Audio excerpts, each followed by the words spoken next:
Welcome to Ankusham news. మళ్ళీ వైసీపీ అధికారంలోకి వస్తుందని ఎవరు భయపడవద్దని, ధైర్యంగా ఉంటారని నాయకులకు, కార్యకర్తలకు మాజీ ముఖ్యమంత్రి వైఎస్ జగన్ భరోసా కల్పించారు. తాడేపల్లిలోని సీఎం జగన్ నివాసంలో పార్టీ శ్రేణులు, పార్టీ అభ్యర్థులతో వైఎస్ జగన్ సమావేశమయ్యారు. ప్రజలు తమ వైపే ఉన్నారని, 40% మంది ప్రజలు మన పార్టీని కోరుకుంటున్నారని అది గుర్తుంచుకోవాలని వైఎస్ జగన్ అన్నారు. గతంలో 14 నెలలు పాదయాత్ర చేశానని, ఇంకా చేసేందుకు శక్తి, ధైర్యం నాలో ఉన్నాయని, ఎవరు భయపడాల్సిన అవసరం లేదని వైఎస్ జగన్ అన్నారు. పెద్ద ఎత్తున పార్టీ అభ్యర్థులు, సీనియర్ నాయకులు ఈ సమావేశంలో పాల్గొన్నారు. జరిగిన పరిస్థితి అందరికీ కూడా తెలిసిందే. గత చరిత్రలో ఎప్పుడూ జరగని విధంగా ఏకంగా 99% వాగ్దానాలు అమలు చేశాం. ఎప్పుడు జరగలేదు ఆంధ్ర రాష్ట్ర చరిత్రలో కానీ, దేశ చరిత్రలో కానీ. ఈ మాదిరిగా మేనిఫెస్టో అన్నది ఒక పవిత్ర గ్రంథంగా భావించి, అదొక బైబిల్ గాను, అదొక ఖురాన్ గాను, అదొక భగవద్గీత గాను భావిస్తూ టిక్కు పెట్టమని చెప్పి ప్రతి ఇంటికి పంపించి, టిక్కు పెట్టమని చెప్పి ప్రతి అడుగుతూ, ఆ ప్రతి అక్క చెల్లెమ్మల ఆశీస్సులు తీసుకుంటూ, ఆ ఇంట్లో ఉన్న అవ్వాతాతల దీవెనలు తీసుకుంటూ, ఏ రోజు కూడా ఈ మాదిరిగా బటన్లు నొక్కడం, ఏకంగా 2,70,000 కోట్ల రూపాయలు ఎటువంటి వివక్ష లేకుండా, ఎటువంటి లంచాలు లేకుండా,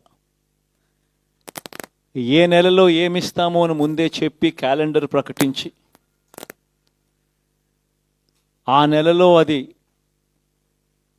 తప్పకుండా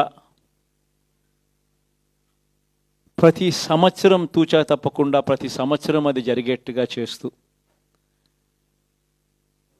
ఏకంగా 2,70,000 కోట్ల రూపాయల వివిధ పథకాల ద్వారా మాట తప్పకుండా జరగడం కూడా గతంలో ఎప్పుడూ కూడా చూడలేదు, జరగలేదు. ఇవన్నీ కూడా నేను ఏదైతే చెప్తా ఉన్నానో ఇవన్నీ ఎప్పుడూ చూడని మార్పులు, గతంలో ఎప్పుడూ జరగని సంస్కరణలు. విద్యారంగంలో అయితేనేమి, వైద్య రంగంలో అయితేనేమి, వ్యవసాయ రంగంలో అయితేనేమి, సామాజిక న్యాయం అంశంలో అయితేనేమి, మహిళా సాధికారత అంశంలో అయితేనేమి, గవర్నెన్స్ విషయంలో అయితేనేమి, ఎప్పుడూ జరగని చూడని సంస్కరణలను కూడా తీసుకొచ్చు. ఇవన్నీ నేను ఏదైతే చెప్తా ఉన్నానో ఇవన్నీ మనం చేసి చూపించి ప్రజల మన్ననలు పొందిన తర్వాతే ఎన్నికలకు వెళ్ళాం. ఎన్నికల్లో ఏమైందో తెలీదు. 5 సంవత్సరాలు కళ్ళు మూసుకుంటే సార్ అయిపోయింది. 5 సంవత్సరాలు మళ్ళీ 2024 నుంచి 2029 కూడా